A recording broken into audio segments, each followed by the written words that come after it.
téléspectateurs de DS Info, bienvenue dans votre flash d'information du jour. À la une, en Côte d'Ivoire, le Centre national de transfusion sanguine met en place des stratégies pour faire face à la pénurie de sang. Trouver les stratégies qui permettront d'approvisionner la banque de sang durant les périodes critiques que sont le carême chrétien et le jeûne musulman à venir et atteindre l'objectif annuel. C'est le but d'une rencontre entre les associations donatrices et la direction du Centre national de transfusion sanguine, CNTS, tenue le 9 février à Abidjan, en Côte d'Ivoire.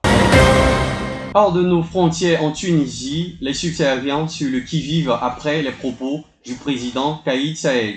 Des centaines de manifestants se sont rassemblés samedi 25 février à Tunis pour protester contre le racisme. Après les déclarations de Kais Saied, jugées choquantes par l'Union africaine à l'encontre des migrants subsahariens, plusieurs témoignages de migrants relatant des arrestations arbitraires, des expulsions de leur domicile et des agressions racistes.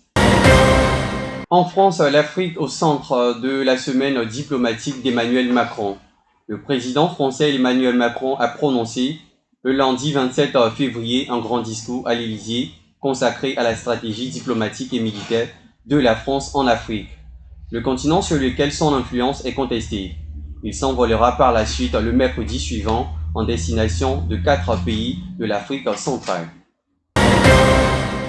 Au Burkina Faso, le Burkina confirme la fin de l'accord militaire avec la France.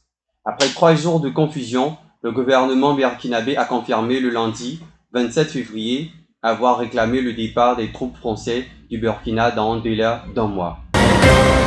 On termine avec l'actualité au Brésil, la ministre Marina Silva, gardienne de la forêt amazonienne. Elle est née au cœur de l'Amazonie brésilienne, où la déforestation vient d'établir un record pour le mois de février dernier. Figure emblématique de l'écologie au Brésil, Marina Silva est la ministre de l'Environnement du gouvernement Lula, un rôle qu'elle a déjà endossé entre 2003 et 2008. Merci à vous de nous avoir suivis. On se retrouve tout à l'heure pour l'édition en entier à 13h.